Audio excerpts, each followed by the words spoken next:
અલ્યા ભાઈ કોપરા પાક બને છે જો આ કોપરા પાક ચાહણી તૈયાર થાય છે ચાહણી જો આ ચાહણી તૈયાર થાય ભાઈ કોપરા પાક બને છે કોપરા પાક હા માવો બાવો બધું બતાવો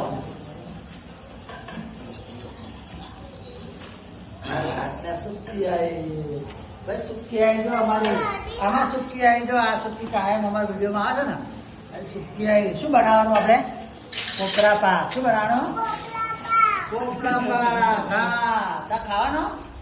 હા ખાવાનું ભાઈ હો હા તમારે ખાવ હોય તો રેડી રહેજો કે શું કહેવાનું હા અને વિડીયો ને પાસ શેર કરજો શું કહેવાનું હા કમેન્ટ કરજો કે લાઈક કરજો ઓ તમારે આતર બનાવવું એમ કે હા ભાઈ હો આ છોડી જો તમારે આતર બનાવો લાઈક શેર ને સબસ્ક્રાઈબ કરવાનું ભૂલતા નહીં પાછા ઉભા ચાહણી હો તૈયાર થવા આવી છે શું કરો છો ભાઈ ઉભારે આવ્યું છે ઉભારે આવ્યું છે હલાય હલાય કરવું પડે ઓ ભાઈ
અહીંયા